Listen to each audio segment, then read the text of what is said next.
mafy ka dia nianjera tamin'ireo mandrina sy ny vahoaka rehetra izay teo ny trano ary ny maty izay nyvonoany teo amin'ny nahafatesany dia be lavitra noho izay nyvonoany tamin'ny andro ny ainany.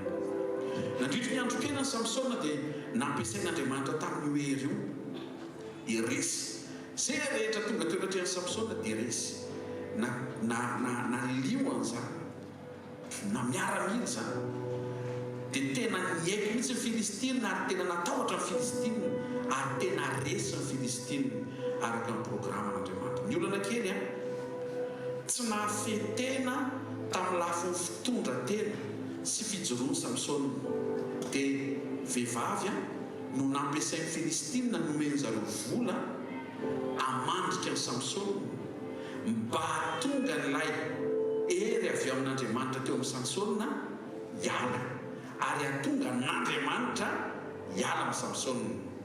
Zavatra mitranga rehefa mikisikisina teo amin'ny Samsona daliana izay vehivavy ratsy fitondra-tena bika ramanady tsy tena tiany Samsona fa tia vola ary noho ny fitiavany vola sy ny fitiavany fireneny Filistina izay fiaviany dia natao ny fomba rehetra mba andringana any Samsona.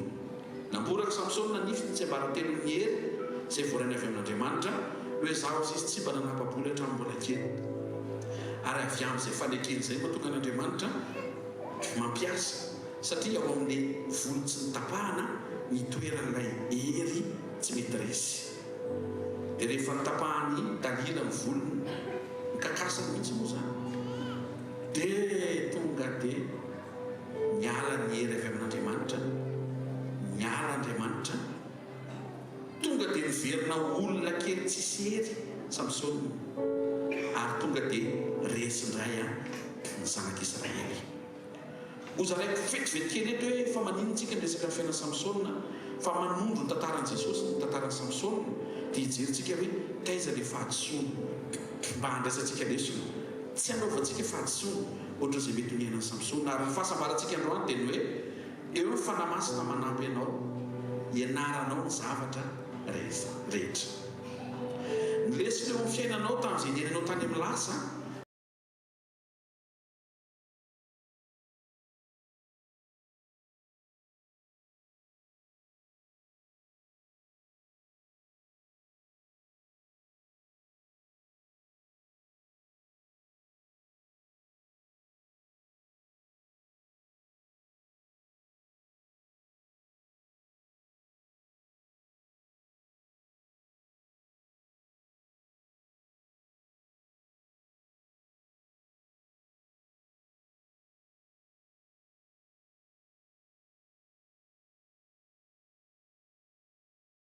niannonce ny fahaterahan'ny Samsona tamin'ny Manoa dadany sy ny mamany dia ohatr'izay koa anjery koa niannonce ny nahaterahan'i Jesosy tamin'ny Maria sy Josefa. Ilay anjery io niakatra teo amin'ny altara ohatrany hoe naka ny toeran'ny sorona sakrifisy ary rehefa nanontaniany Manoa sy ny vadiny hoe iza ny anaranao dia ozy ilay anjery hoe fa manino ianao no manontany ny anarako fa mahagaga ny anarako. Misy fotoana Jesosy midy ilay eto ambony tany maka ny endriky ny olona, misy fotoana Jesosy teto naka ny endriky ny anjery satria tsy misy anjery azo atao sorona zany, Jesosy ihany no natao sorona ary ny anaran'ny anjery tsisy mahagaga zany anankiray ihany no manana anarana mahagaga Jesosy avy any Nazareta. Maharaka tsara tsika treto toiziko mpitsara ny Hebreo no nanangan'Andriamanitra ny Samsona ny tsara ny Filistina sady ny tsara ny zanak'Israely namoaka didim-pandringanana ary ny exécuté ny didim-pandringanana hoe resy ny Filistina manomboka ery dia nahavariana fa resy ny Filistina tamin'ny andron'ny Samsona. Jesosy tonga hitsara ny velona sy ny maty. Samsona nazirita dikany hoe nazirita dia natokana ho an'Andriamanitra izay mahatonga azy tsy mahazo misotro jus de raisin tsy mahazo mihinana voaloboka na raisin sec na pain au raisin ninino tsy mahazo misotro divay fa natokana ho an'Andriamanitra. Dia mahafinaritra be fa Jesosy tonga dia nanonona ny anarany izy hoe avy any Nazareta. Ohatran'ny hoe jeu de mots izy fa teny aminao fa misy ifandraisana izy satria Jesosy koa tonga teto ambony tany nanoka teny izy ho an'ny rainy. Ary rehefa vita ny fandraisana ny alakamisy arivo alohan'ny nanoloran'ny tena no samborina tamin'ny alalan'ny Jodasy dia ozy Jesosy tsy sotro intsony ny vokatra tony voaloboky tony ao izy mba ara-pahatongavanao miaraka amiko any amin'ny fanjakany lanitra ohatra ny leny takina tamin'ny Samsona. Izy tony Samsona nanambatra tsororo ny amboôlo renard dia natambany tsororo teo amin'ny rambony dia nampiretina le rambony dia tonga dia kapohany kely lasa le zakazaka tao anaty fikoropana le ambaolona andeha tsororo nampirehitra ny sahan'ny Eglise. Manondro an Jesosy zany satria amin'izao isika no irahan'i Jesosy tsororo ampirehitra n'izao tontolo izao. Azo tiaka mafy tsara ho an'Andriamanitra.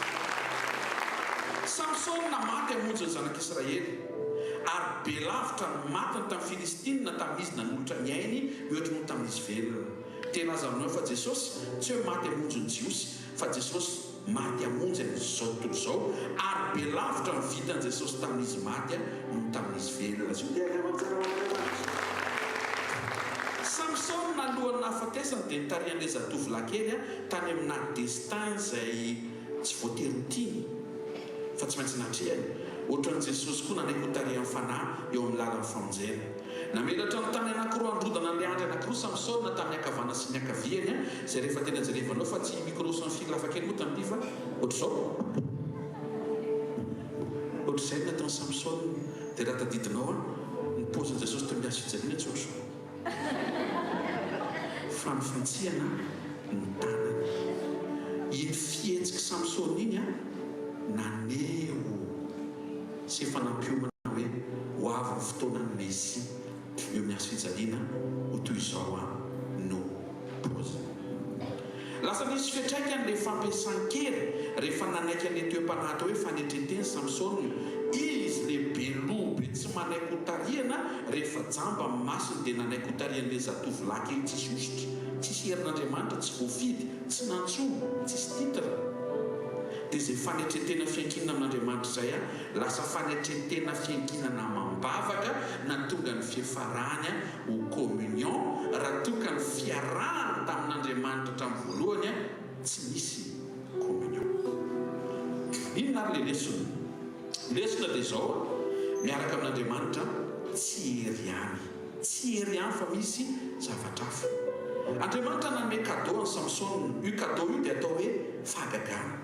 Cadeau avy amin'Andriamanitra. Ary Samsona dia tena feno hery tokoa. Io fahagagana napetrak'Andriamanitra teo anoloany sy teo amin'ny volony io dia nandreseny Filistina isaky n'izay mihetsika na firy lahy hatramin'ny lioana. Samsona nahazo cadeau avy amin'Andriamanitra. Fa Samsona tsy nafantatra hoe izy mihitsy ny cadeau nataon'Andriamanitra ho an'ny zanak'Israely. Anisan'ny teboka voalohany tokony ho raisika ny takalifa ity dia toy izao: Jesosy mampianatra anao hitoky aminy. Avereny hoe mianatra hitoky amin'ny Jesosy rery ihany. Avereny izay. Jesosy dia hiaraka aminao mihoatra noho ny cadeau fahagagana omeny anao ahasoa firenena. Eny io ihany. Jesosy dia hiaraka aminao mihoatra noho ny cadeau fahagagana mahasoa firenena omeny anao. Marina fa io zavatra nomen'Andriamanitra ny Samsona io dia tsy ho izy menakafy kely. Fisaky mihetsika io cadeau io dia tonga dia milamina foana ny firenena. Fa ny ao am-pon'Andriamanitra tsy firenena milamina satria misy hery avy amin'Andriamanitra miasa. Fa i Samsona mihitsy ny tian'Andriamanitra mba hilamina tsara ny fiarahany amin'Andriamanitra. Dia hiaraka amintsika resaka toe-panahy Jesosy. Fa tsy mba banga toe-panahy atao hoe fanetretena Samsona. Raha mihevitra izy fa efa mianatra le fahagagana dia mandaitra le fahagagana dia mety le fahagagana. Mety ampiasan'Andriamanitra ianao fa tandremo sao dia tsy miaraka amin'Andriamanitra ianao. nitoky tamin'ilay cadeau nomen'Andriamanitra Samsona. Mety mahay miasa be ianao dia ambinina be, aza mitoky amin'izay cadeau zay ianao. Mety renao mihitsy hoe nomen'Andriamanitra tombo-pahendrena ianao dia aton'ny olona rehefa misy olona mangataka tolotsaina sy hevitra. Aza mitoky zay tsy ho anao rery na ho any ankonanao rery fa mahasoa olona be dia be miverena matoky an'Andriamanitra nanome an'ilay cadeau.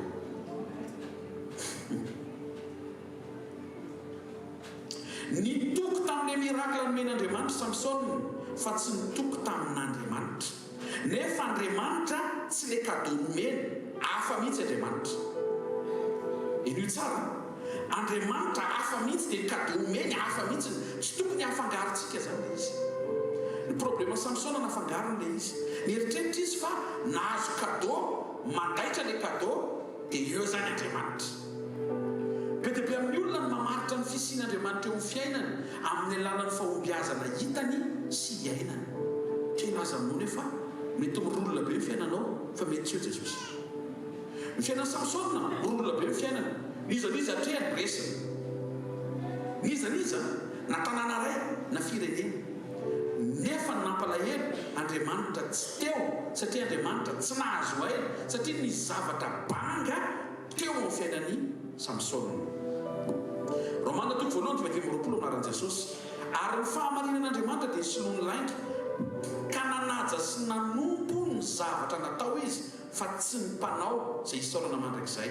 Amen. Tety Samsona nitoky tamin'ny zavatra natao lay hery avy amin'Andriamanitra, nitoky tamin'ny zava-panahy izy fa tsy nitoky tamin'Andriamanitra mba hitandrina toe-panahy. Raha ataontsika hoe tsy mahay ninninina intsony ianao orinan'ilay izay teniko izay dia efa voarainao lesona mititaka. Amina fahagagana zava-panahy eo amin'ny fiainanao, sokafo ny fonao atoky an'Andriamanitra amin'ny fanehoanao toe-panahy.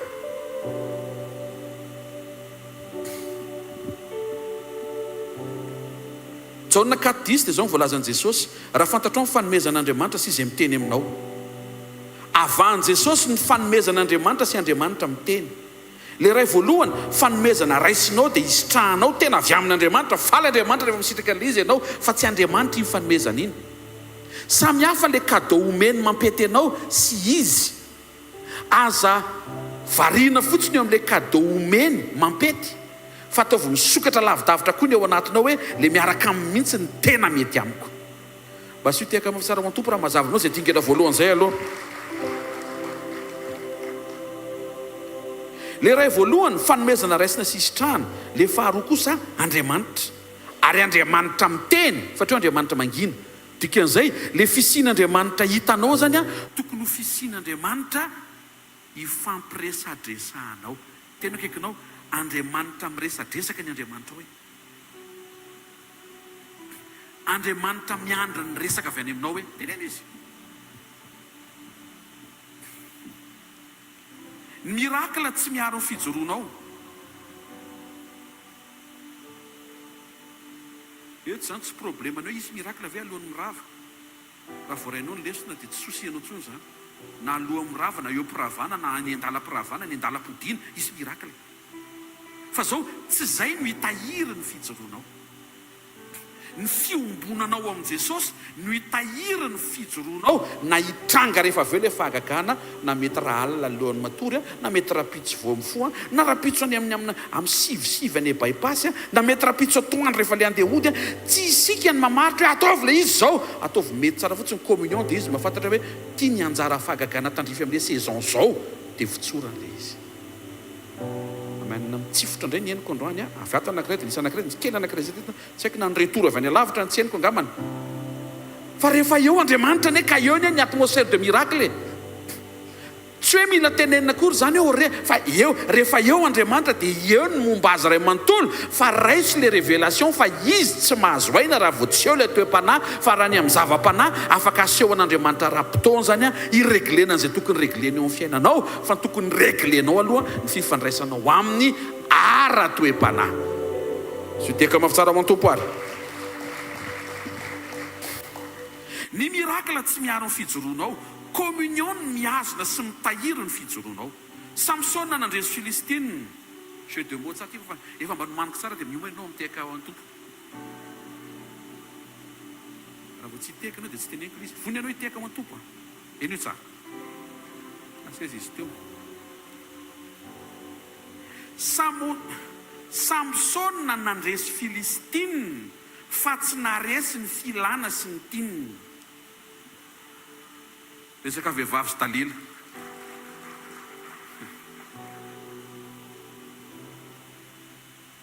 Ny Filistina afaka horesena amin'ny zava-panahy fagagana.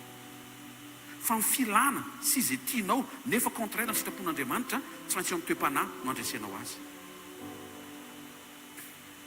Raha ataontsika hoe fahagagana, vao miteny amin'ny Dalila ianao hoe jereo zany bokonako zany, mankizy manantona. Satria tsy iny no andresenao azy, fa toe-panahy. Tsy hoe nanome cadeau Andriamanitra dia mety ianao. Zay mahatonga antsika mila miverina misaotra azy fa be dia be amin'ny zavatra eo amin'ny fiainanao. Aleo tsoriko ty resaka ty, tena tsy alehany ianao fa nomeny le izy. Raha eto ianao miteny pastera ho tononoka eto daholo fa alehany ato amin'ireny, dia tiaka ianao hanokatra amin'ny masom-panahinao lavidavitra kokoa. Fa mety tsy nahazo moyenne koa ianao fa nomeny le izy, nataon'le izy noho ny amin'ny famindrapony sy ny fahasoavany. Zay mahatonga anao rehefa hisaotra azy tsy hoe misaotra anao amin'ny fanamaly araka ny fahamarinako ianao. Raha ho valiana araka ny fahamarinanao ianao dia ho reraka eo ianao. Tsy hisy valiny eo satria tsy marina ianao. Fa Andriamanitra mahita ny fandrosoanao dia manome courage ianao izy. Misy zavatra izay tena nijerevan'Andriamanitra ity ve? Tena 2035 io vao miendrika ho azy. Nefa izy ohatry ny tonga isaky ny zoma foandre misakra le izy. Aloha mena ihany ary. Dia ianao no miatritra tena voninahitran'Andriamanitra fa tena hitan'Andriamanitra mihitsy ny fahatongavako. Tena akaikinao. 2035 izy tokony homena hoe. Fa noho ny malahelo anao izy hoe dia homeny androany le izy. Tsy maheteka ho an'Andriamanitra.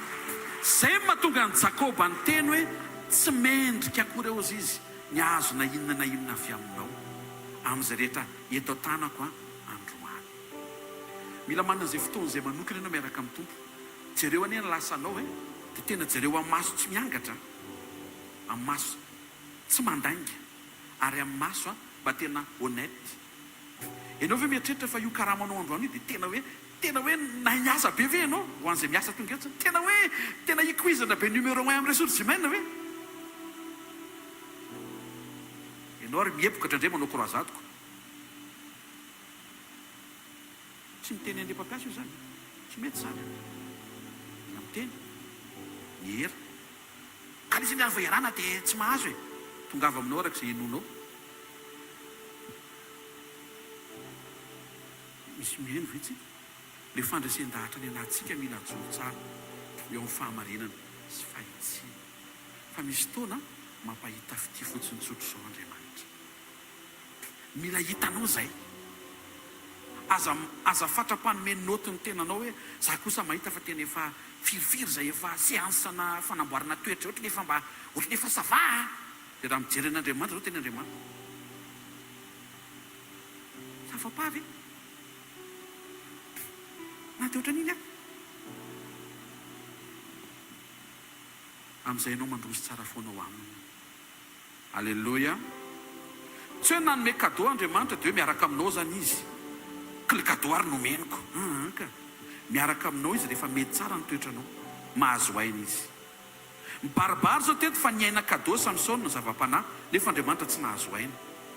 Andriamanitra mahazo aina ao anaty toe-panahy.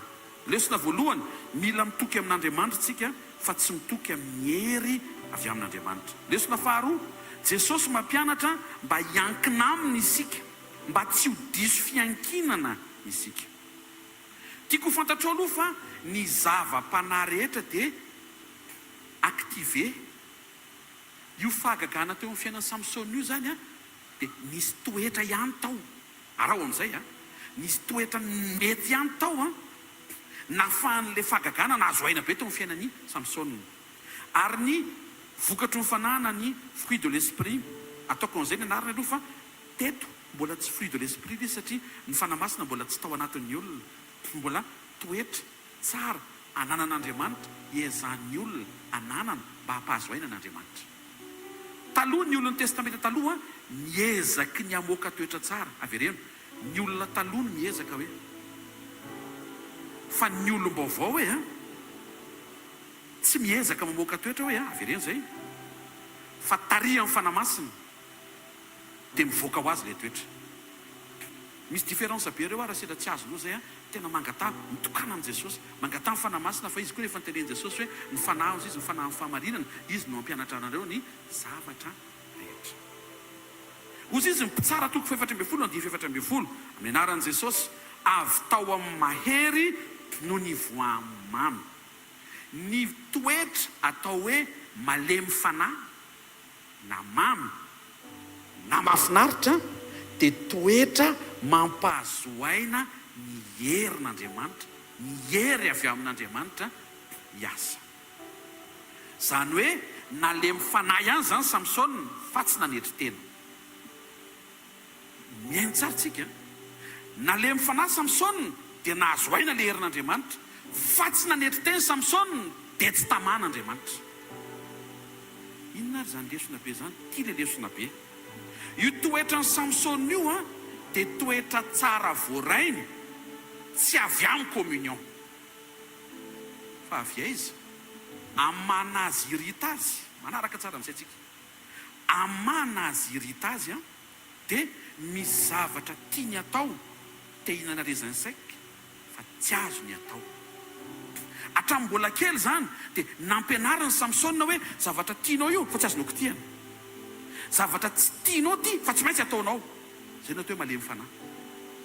Noho ny amin'izay éducation zay dia lasa nalemy fanahy Samsona. Ary teto amin'izay le problème, lasa tsy nitoky tamin'Andriamanitra ra-piarahana izy, fa lasa nitoky izy efa manana an'izany toetra zany, tokony efa ampy zany ary mila fa faly Andriamanitra matoa manana an'izany toetra zany, ka tsy voatery nianaka izay efa nanaka le toetra dia tonga dia mety fotsiny, meny foana fagagana. Zay mahatonga an' Jesosy maika ampidina ny fanahiny ao anatintsika tao aorianan'ny résurrection, mba tsy ho expérience anao amoahanao toetra, tsy avy amin'ny parcours mpiainanao no amoahanao toetra, fa avy amin'ny communion anananao manokana amin'Andriamanitra no ivoan'le toetra tena ankasitrahany sy tena andrasany. Rehefa zatra an'izay fiainan'izay, zao zany le izy. Ny ankizy kely rehetra zany rehefa miteny hoe za te hihinana raisin, dia tonga dia mahazo raisin. Samsona rery donaka be eo dia tsy mahazo mandray. Ao ambadik'izay lasa nananany le toetra atao hoe malemy fanahy. Ny olona malemy fanahy manaiky hanao zavatra tsy tiany, ary ny olona malemy fanahy manaiky hanao zavatra andray, manaiky handa tsy hanao zavatra tiany. Alao veriko ary enina za koa ohatry ny anona koa na telesa tsy maninona. Ny olona malemy fanahy manaiky hanao zavatra tsy tiany. Tena kaikanao ilainao manana an'izany hoe avereno, ilainao manana an'izany toetra zany hoe, satria eo amin'ny fiainana hoe tsy izay tianao ihany no mahasoa hoe tsangano ny tanan'izay maharaka anatin'izany teny zany hoe ndrindrindrindra efa somary mamelombady aman-janaka ianao manomboka araka ao izay leson'izay, tsy izay tianao no mahasoa.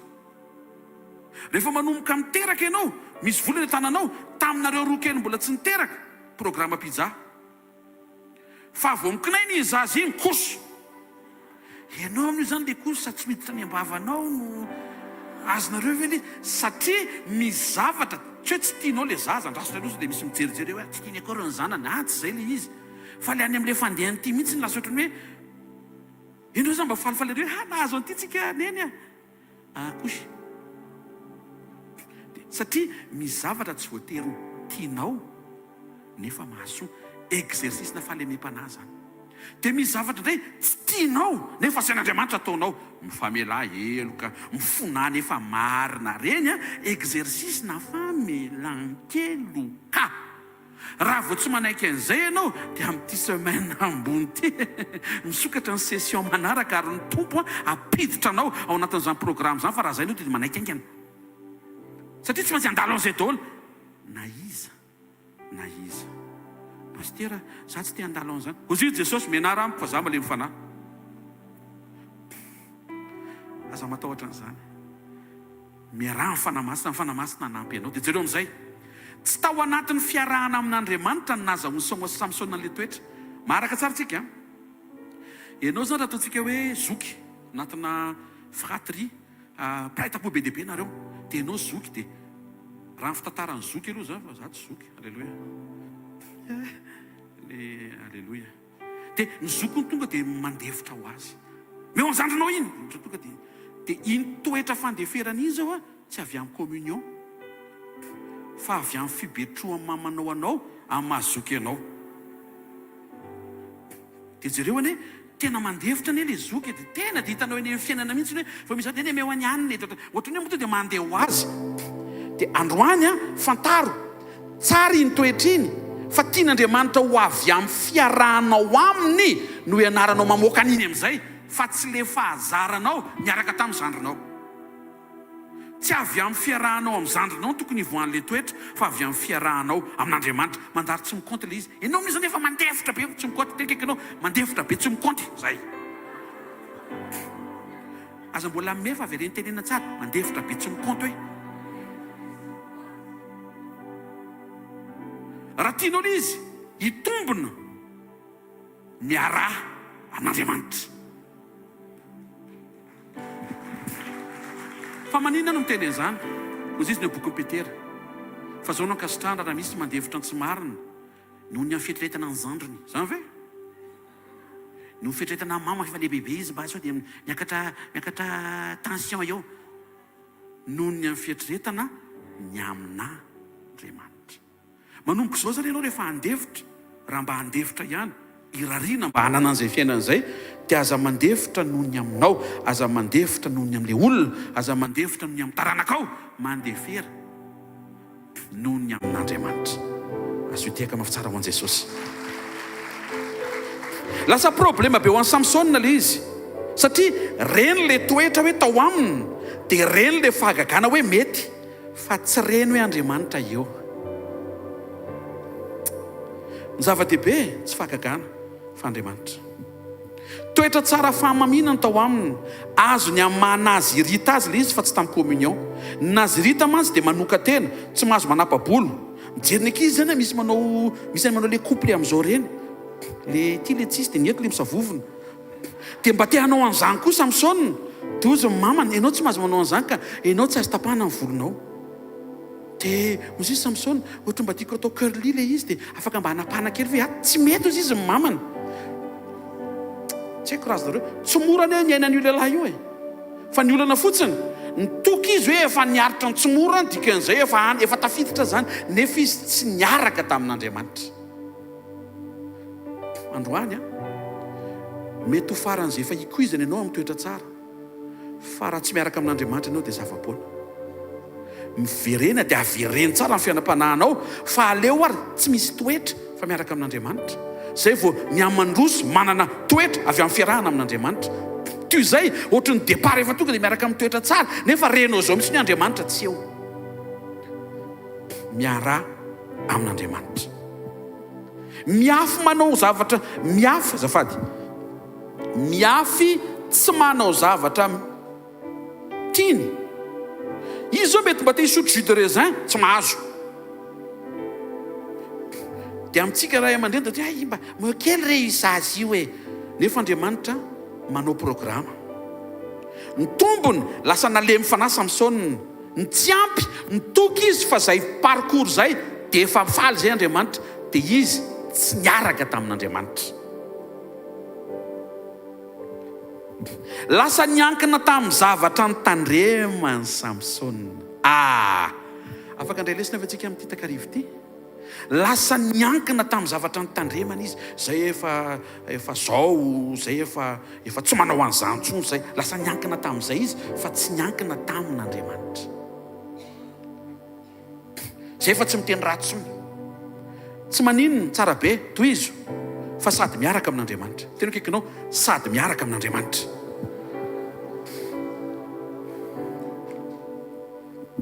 Toetra azo tamin'ny fitaizana, nefa tokony ho toetra mivoaka avy amin'ny communion. Malemy fanahy Samsona avy amin'ny fitaizana fa tsy niaraka tamin'Andriamanitra. Nefa ny tian'Andriamanitra miaraka amin'Andriamanitra aloha, izay vao toetra tsara. Possible ny endriky ny toe-panaraka an'Andriamanitra nefa tsy miaraka amin'Andriamanitra. Nampiasa an'le hery Samsona fa tsy nanaiky an'le hery Samsona. Zay mahatonga Timoty 2:7-5 teny hoe manana ny endriky ny toe-panaraka an'Andriamanitra izy nefa nandany heriny, reny koa dia alaviro. Mampiasa hery Samsona fa mandany le hery izy satria rehefa mampiteny ray aman-dreniny Samsona hoe aza makavady any amin'ny firenen-kafa, dia maiky ngiarainy makany amin'ny tsy izy mihitsiny. Désobéissance sy rébellion.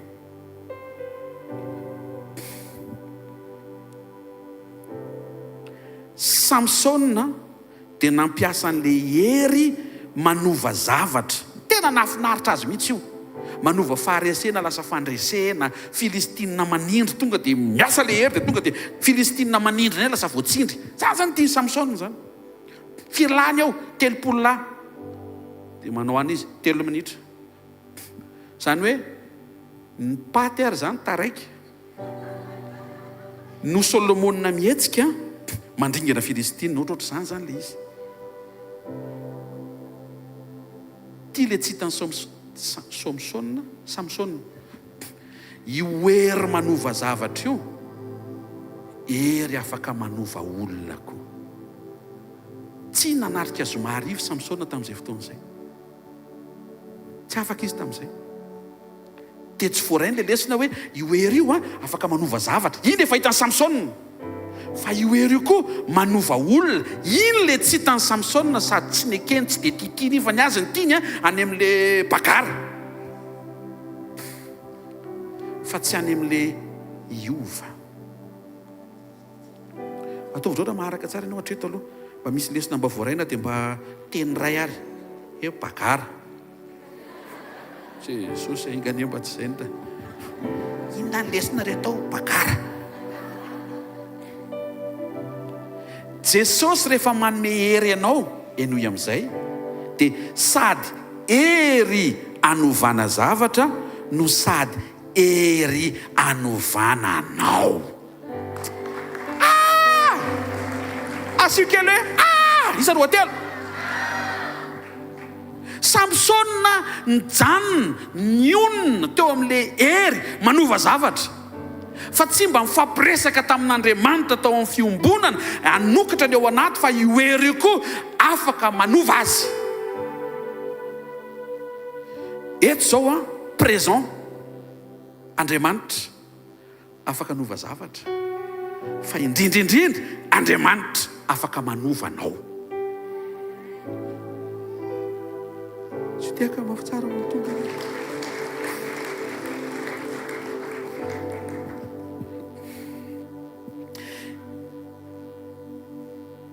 Samy hafa amin'izay. Miaino tsara amin'izay tsika. Samy hafa ny hery avy amin'Andriamanitra manova zavatra sy ny herin'Andriamanitra manova olona.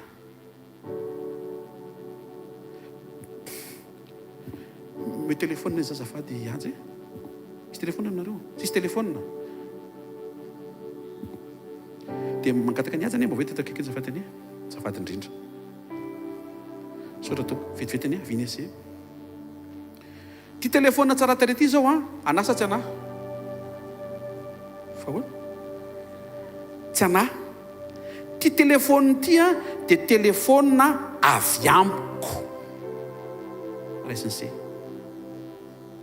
Fa ty telefona ty telefoniko. Ina mahasamihafa an'izay? Ataony aposy aloha. Le anankiray tsy anahy personnellement fa avy amiko afaka omeko azy. Fa le anankiray tsy hoe nalaiko quelque part fa le anahy mihitsiny no nomeko. Dia hafa mafy an' Jesosy. Saotra to azo averina koa ny telefona. Zay amin'izay mahasamihafa an'le hoe Samsona taraiky teo amin'le hery avy amin'Andriamanitra. fa tsy nisokatra ny fony tamin'le herin'Andriamanitra, le tena an'Andriamanitra mihitsiny. Zay mahatonga ny hoe misy ny finoana avy amin'Andriamanitra dia misy ny finoan'Andriamanitra. Taorora mahitsy tsika toizy kely le izy. I Abrahama zao nahazo zanaka avy amin'Andriamanitra, fa tsika rehefa nivonjena ka mandray an' Jesosy dia mandray ny zanak'Andriamanitra, le azy mihitsiny. Samy hafa zany, aza mpitoviana Isaka sy Jesosy.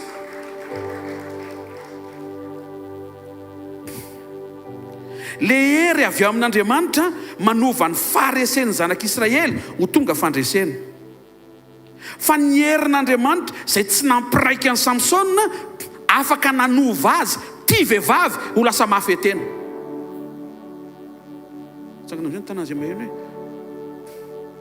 Le hery avy amin'Andriamanitra mahavita manova ny faharesen'ny zanak'Israely ho tonga fandresena.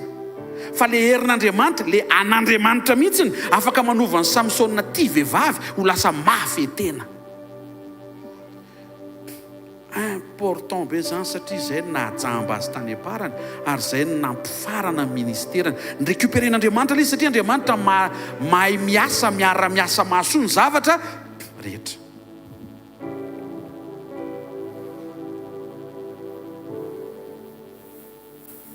Ny hery avy amin'Andriamanitra dia manova toe-pahasalamana marary lasa sitrany.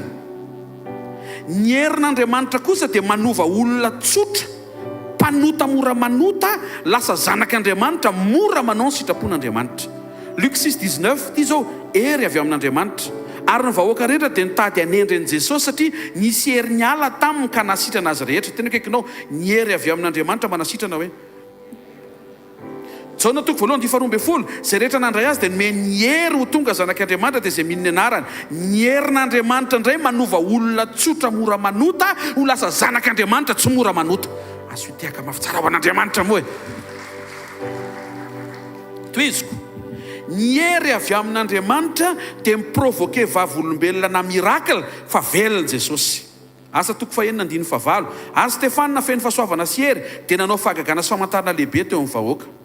Tonga dia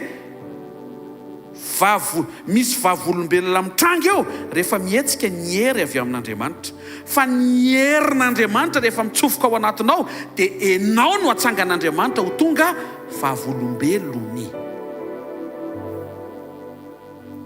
Rehefa ny hery avy amin'Andriamanitra dia le zavatra miova ny lasa vavolombelona. Fa rehefa ny herin'Andriamanitra no ekenao miasa ao anatinao dia lasa enao le vavolombelona, fa misy izy ary nanovanao. Amin'ity takarivo ity zany eto Andriamanitra afaka hanao ny zavatra rehetra amin'ny alalan'ny zava-panahy. Raha misy na dia anankiray azy eto manana toe-panahy dia tsy very ho an'izay fotoana, ho an'izay olona izay le fotoana. Velomo ny fonao, sakafo ny fonao, velomo ny fanantenanao, averenao amin'i Jesosy ny fifantohanao, ary ao akaiky ny toe-panahinao. Fa Andriamanitra afaka hanetsika ny zava-panahy disponible eo amin'ny fanatrehany iregle zay tokony ho reglena rehetra amin'ity takarivo ity alohan'ny iravana rehefa avy eo amin'ny anaran'i Jesosy Kristy avy Nazareta. Tsy tokony ho sondriana fotsiny tsika amin'le hery avy amin'Andriamanitra manova zavatra, fa tokony mifandray amin'le herin'Andriamanitra manova toe-panahy. Tena kaikinao io hery manao fahagagana io e teneno le hanova zavatra io e tsy ampy hoe, fa ny herin'Andriamanitra hoe te hanovanao raha mety ianao. Ny herin'Andriamanitra zany tsy to dia miasa eto dia ena tsy dia hoe te hiova tampoka. Misy fanariana aloha anatinao,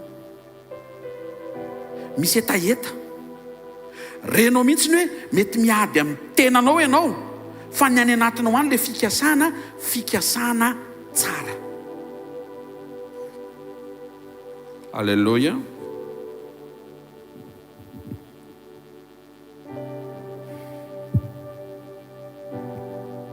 Misy ny finoana avy amin'Andriamanitra.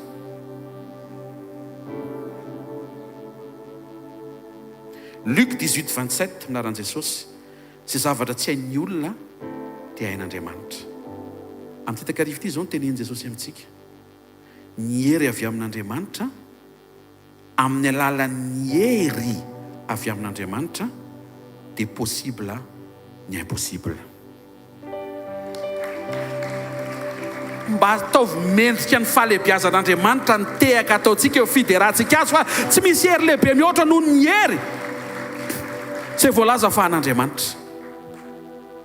Fa rehefa présent ny herin'Andriamanitra dia hozy Jesosy amin'ny Matthieu 5:48 aoka ho tanterakinareo tahaka ny fahatanterahan-drainareo izay any an-danitra. Rehefa ny herin'Andriamanitra ny ekenao, tena ekenao, raha vo ekenao ny herin'Andriamanitra hoe le mahavita manovanao hoe raha mety ianao dia teneno izy lasa possible amin'ny perfection hoe tsy mahendehaka ho an'Andriamanitra. Ohatra zao le comparaison mahafinaritra be. Rehefa eo ny hery avy amin'Andriamanitra possible ny impossible, fa rehefa eo ny herin'Andriamanitra possible amin'ny perfection. Enao ny tonga dia lasa misokatra hoe afaka ny tsy hanao fahadisoana, afaka ny tsy teniteny foana, afaka ny tsy ho raraka intsony, afaka ny tsy ho lavo intsony, tsy voatery ho manondrana intsony, satria misokatra ny ao anatinao mifandray amin'Andriamanitra avy amin'ny heriny manovanao anaiky fa ianao tonga teo afaka iaina fahatanterahana. Dia manomboka eo tsy hainao intsony le miteny hoe aza terena fa zaka parfait. Tena kaikinao parfait ianao hoe alleluia. Le izy koa raha vao tsy teneninao dia tsy marina aminao e. Raha miala eto zao ianao dia mifandresen-dahatra ao anatinao eny e milolo lanitra ve tsy lava e dia lava eo foana ianao satria izay foana ny teneninao. Eny e eny pastera ny marina ne potraka impity dia mitsangana foana avy eo ataovy mimbala eo dia ho hitanao. Io le menjera lava iny misy zavatra miklosy eo farany. Tsy voatery hiverina amin'ny loha. Eny e ny gloire tamin'ny résurrection aloha mamerina amin'ny loha fa mba miangavy aza noho ny hoe menjera dia isaky menjera gloire ny résurrection ny anangana gloire ny résurrection. Raha tamin'ny voalohany mety hoe crampe kely, lava faharoa ianao mety mipitsoka kely, lava fahatelo ianao mety mideboaty kely fotsiny zay ny cheville, ny manaraka eo indray mety taolana amin'ny fracture kely fotsiny fa mitsangana any marina e napotraka azy. Alleluia. Raha zay ianao tsy maneky ho potraka izany intsony. Maneke hifandray amin'Andriamanitra amin'ny alalan'ny heriny afaka manovanao raha mety ianao dia misokatra ao anatinao ny hoe possible ny perfection. Raha miteny izany tsy mbola hoe parfait fa mandrositsika any amin'ny fahatanterahana. Tsy manenjika ny hafa amin'izay imperfection misy azy. Manampaharetana ambara-pahatonga ny fotoana mba hiaina fahatanterahana koa manodidina. Ary tsy mamaritra ny fandrosoana androany amin'ny tsy fahatanterahana manodidina fa mamaritra ny fandrosoana androany amin'ny fahatanteраhan'Andriamanitra. Mibanjina sy mijery an'i Jesosy dia tsy mijerijery olona manodidina. Zay ny mahatonga ohatrany tsy dia tonga e. Ananinona? Jery manodidina. Fa raha mijery an'i Jesosy ianao tonga foana. Tsy resaka statistika na olona tonga sy tonga fa resaka fiainam-panahy resako anao. Fa raha hijery olona ianao tsy handroso zany. Ahita olona tsy tanteraka foana ianao dia ho tafiditra ny fitsarana hoe izany ve mipampivavaka. Tena kaikinao efa eny an-dalana izy hoe. Rehefa tsara toetra ianao ka manana maso tsara dia mahita olona afaka mandroso. Fa rehefa manomboka mety tsy ao intsony ny fitiavana dia manomboka mahita kritika foana amin'izay. Tandreminy ao an-trano. Fa raha ao an-tokantranonao kritika manomboka betsaka marary ianao. Sitrana amin'ny anaran'i Jesosy. Manomboka kritika le loka ato korangady efa ianao zay marary fa tsy le loka. Fa raha mbola ao ny fitiavana mahita hirika foana ianao isaorana ankasitrahana akana fitenenina zavatra tsara. Misy gratitude ateraka foana ny anatinao any ary tsy misy zavatra negativa mihitsy mivoaka eny am-bavanao. Ka amin'ny takarivo ity tsy le olona tsy eto ny problème fa isika mila manokatra ny masontsika hiaiko hoe aiza anatin'izany ny fijoroako sao dia manomboka tsy mahita zavatra tsara ary zany. Manomboka ohatry menimenina dia ohatry manomboka mampita fiainana dia manomboka mitsiriritra fiainan'ny hafa dia jereo zao ihany nefa lasa chef de région.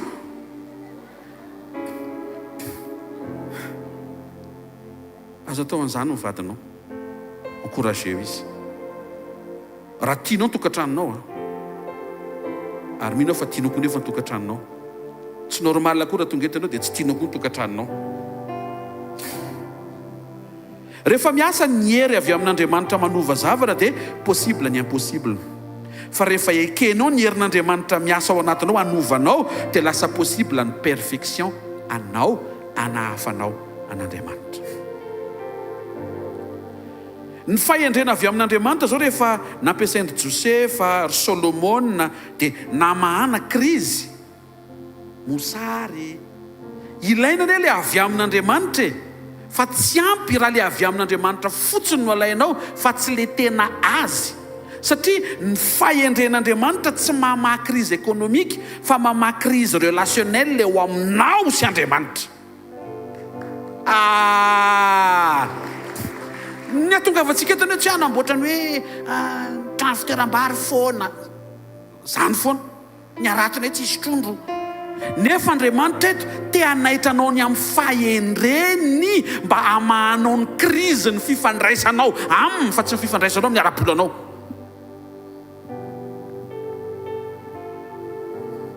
Lasa ohatry ny hoe amin'ity takarivo ity sitranina mihitsy ny fifandraisanao amin'izay anjara fitahiana tokony ho anao.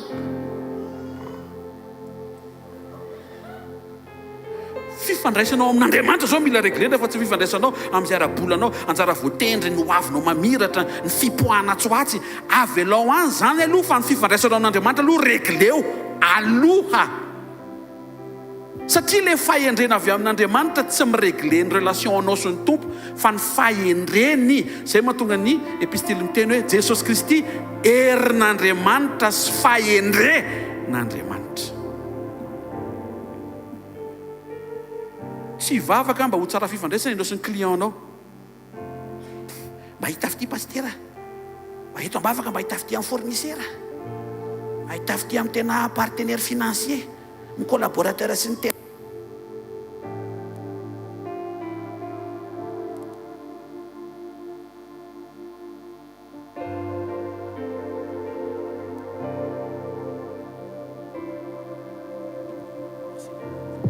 Ny fifandraisanao amin' Jesosy ny tokony reglena aloha amin'ity takarivo ity. Manaraka ho azy avy eo ny zavatra rehetra. Ny fahendrena avy amin'Andriamanitra miregle krizy économique, fa ny fahendren'Andriamanitra miregle ny krizy relationnel le ho aminao sy Andriamanitra. Raha mitselika kely vetivety zao, Solomona nahazo fahendrena avy amin'Andriamanitra ireglena krizy économique, fa tsy nifandray tamin'Andriamanitra izy amin'le fahendren'Andriamanitra mba hamahana ny krizy ara-pifandraisana eo amin'ny Solomona sy Andriamanitra.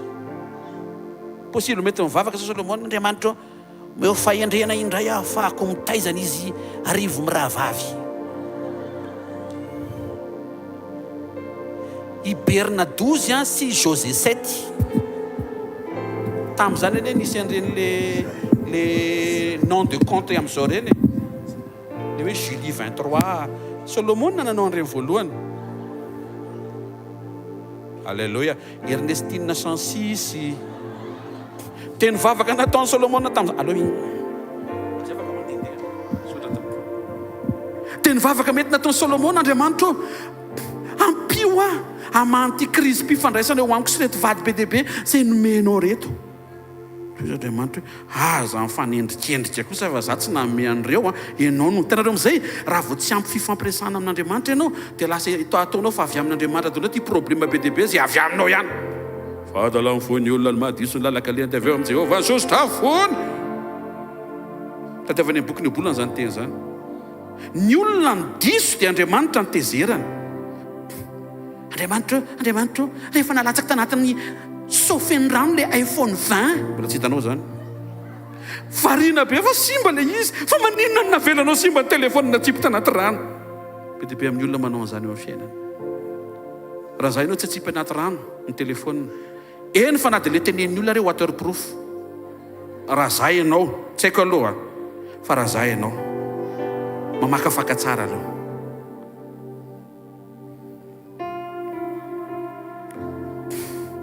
Samsona variana tamin'le hery avy amin'Andriamanitra manova zavatra, fa tsy mba nisokatra ho amin'ilay herin'Andriamanitra afaka manova ny toetrany. Ny seho le hery satria nale mifanahy Samsona fa ny problème nale mifanahy izy avy amin'ny fitaizana azy hatrambola kely amin'ny manazy irita azy fa tsy hoe nale mifanahy izy avy amin'ny fiarahany amin'Andriamanitra. Nitoko Samsona hoe satria nitandrina didy dia normal raha misitraka fahagagana fa tsy mba nitandrina izy tamin'ny fifandraisany tamin'Andriamanitra. Jesosy maneho ny tena ny araka ny hery zay le lohateny androany. Aoka isika tsy ho voafitaka tahaka ny Samsona. Nisitraka ny hery avy amin'Andriamanitra manova situation Samsona fa tsy nafantatra izy hoe tokony hiditra ao amin'ilay herin'Andriamanitra manova olona mba hanovana Andriamanitra azy.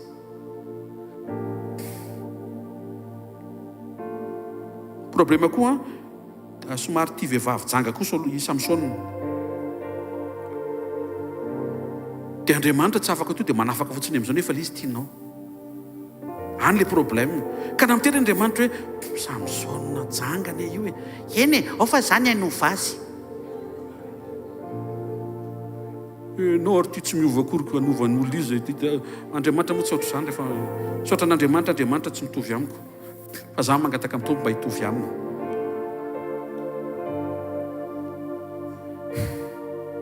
Nety le miracle satria teo le cadeau miracle nomen'Andriamanitra miara-miasa amin'le toetra nananany amin'ny manazy irita azy. Ny olana kely toetra tsisy communion, solution communion vo toetra.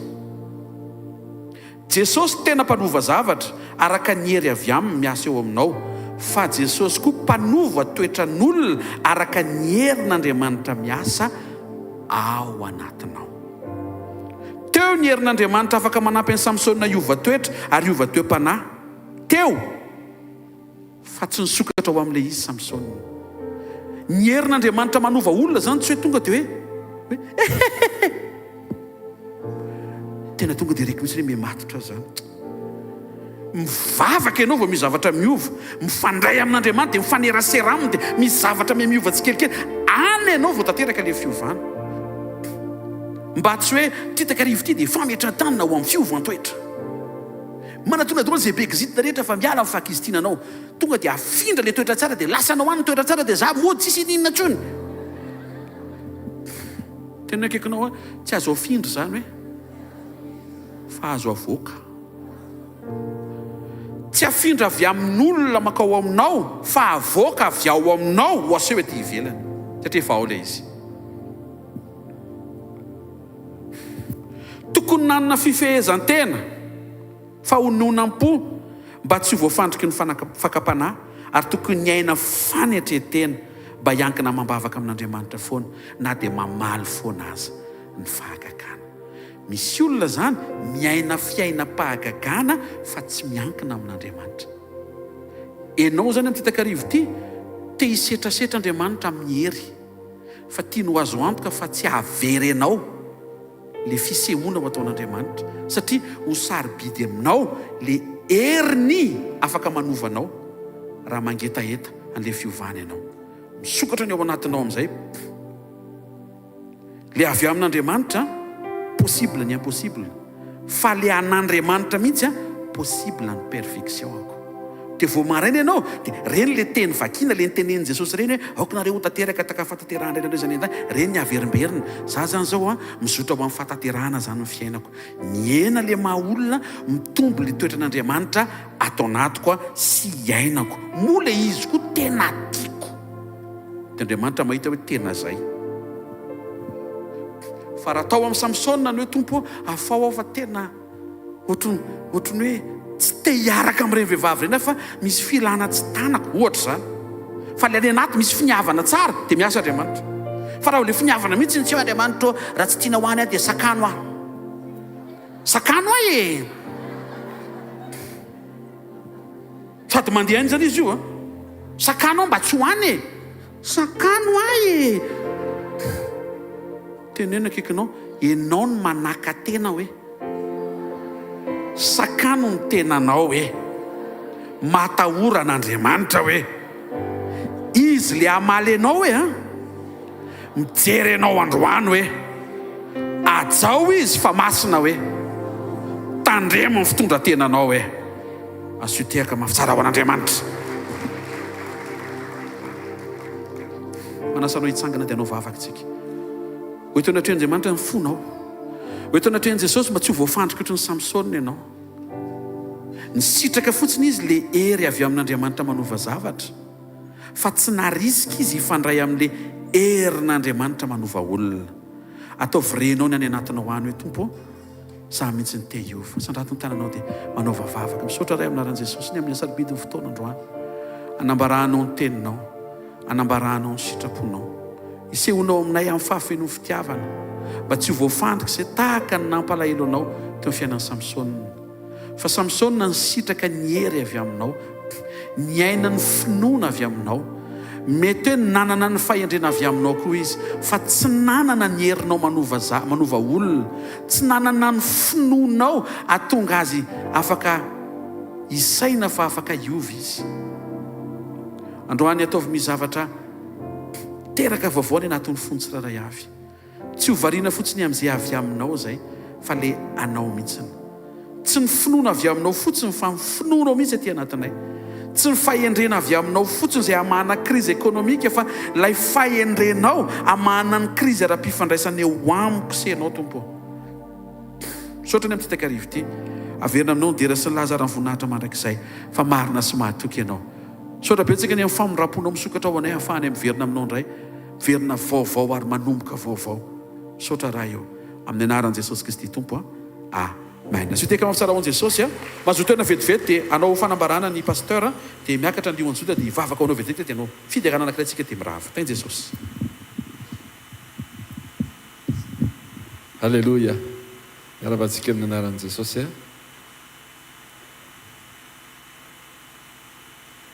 Dia tahak'izao indray ny filazana izay ambarantsika androany sady ampanantanterahana ny fanatitra isika androany amin'izao oro zao.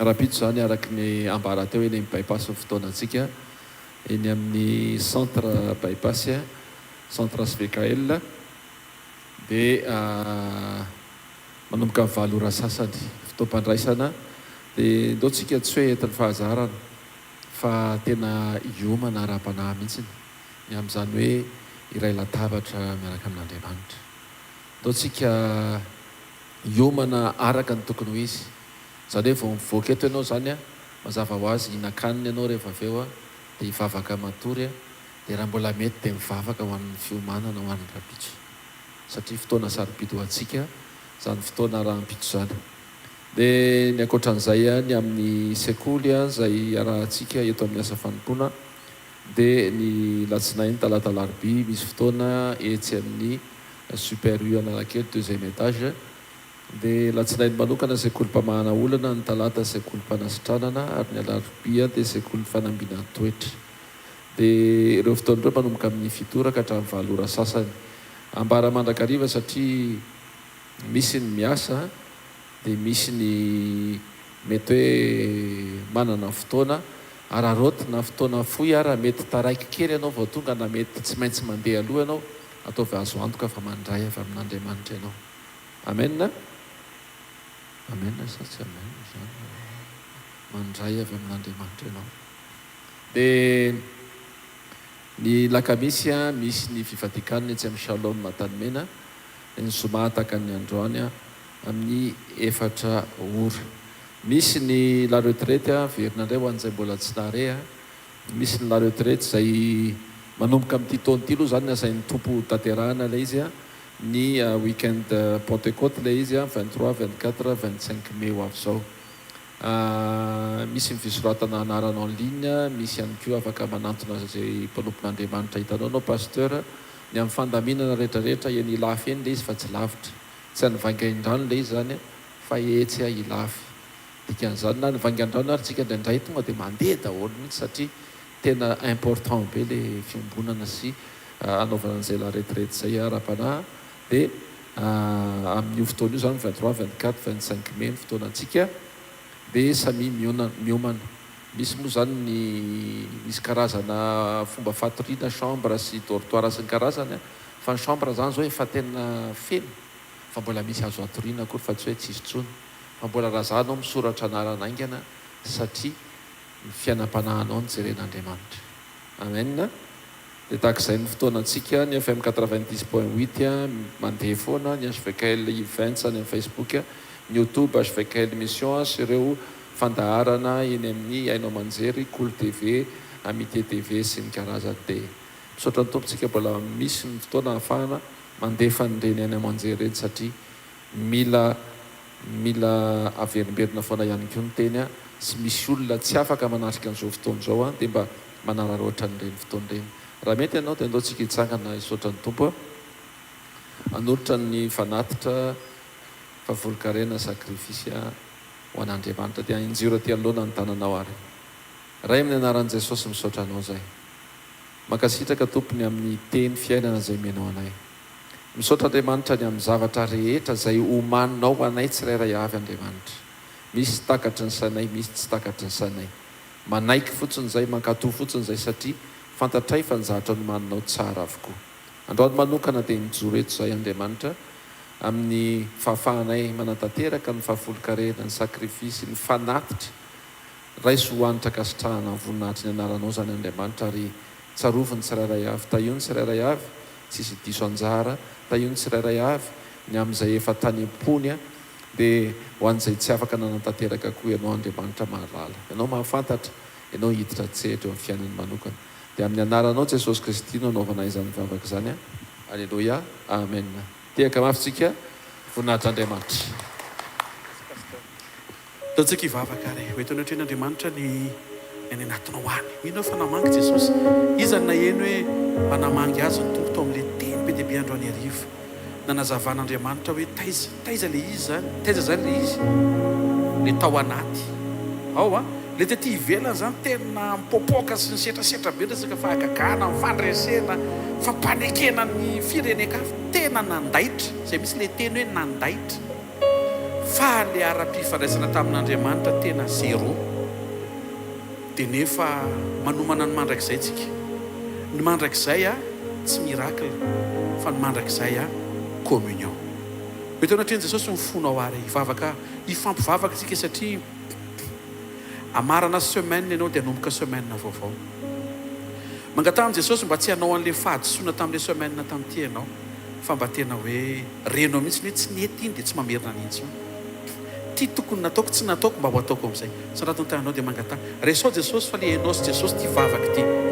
Ray tsara indrindra amin'ny anaran'i Jesosy Kristy avy Nazareta, reto izay mitondra ny momba ny iray manontolo ao anatin'ny fahosanay, ny fahalemenay, eo amin'ilay manofo mihitsy sanefa mila ny fahafenoana fanahy sy ny fitarihanao.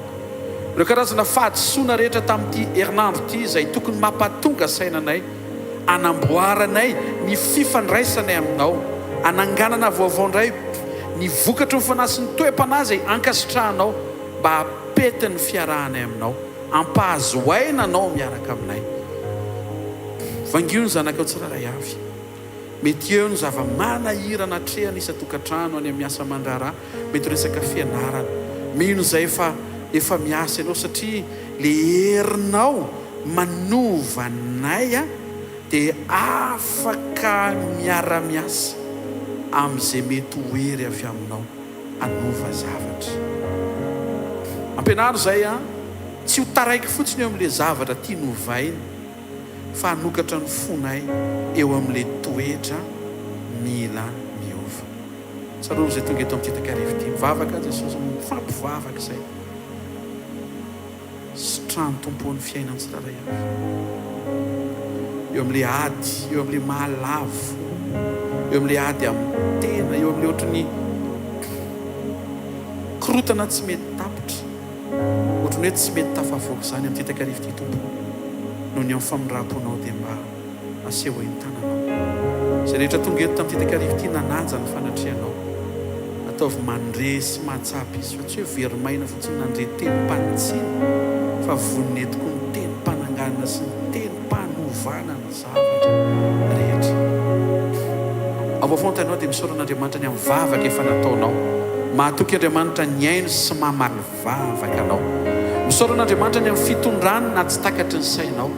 Eny na mety ho tsy tianao aza dia ioary zay dia isaory fotsiny dia mahatoky azy fa izy no mifeny zavatra rehetra ary tsy ampozinao ny atonga an'Andriamanitra anetsika ny herin'ny feny zavatra rehetra atonga an'izay hitany masonao hiara-iasa azy fa izy ny teny anao fa ratsy io mitrangy androany eo misy zavatra tsara ao ambadika fa misaora azy fotsiny fantatrao zay fa ny mamaiky an'Andriamanitra le fifandraisanao aminy tsy le impossible ho lasa possible fotsiny ho ataony any zany fa le fahatanterahana zay tenenin'ny olona hoe tsy possible anao tonga eto hiteny hoe tompo possible amin'ny fiovako possible hiainan'izany hoe fahatanterahana manahaka anao zany amin'ny anaran'i Jesosy Kristy velona masina sy manan-kery avy a Nazareta amen. Sy teka mafisara ho an'i Jesosy amaranantsika azy hifalitsika me voninahitra an'Andriamanitra amin'ny fotsika manontolo teka mafy ho an'i Jesosy mafy ho an'i Jesosy asurakuraka mafy ho an'i Jesosy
fantananao dia isaoran'Andriamanitra ny fonao ray manontolo aza misaina hoe ndre ravasady nandraisano mitsena ny trano any fifaliana fahatsarana fampahitapite fandresena fiadanana filamenana fahatsarana fantananao dia sorazy tehiriziny tsikitsikenao iny avereny hoe manomboka androany avereny manomboka androany ny fandresen'i Jesosy fandreseko mandresy toetra ratsy aho mandresy fahatezerana mandresy morakizitiny mandresy saina ratsy mandresy fitsarana mandresy an'le saina mitsaratsara mandresy an'le fomba fijery-diso mandresy an'le mora litika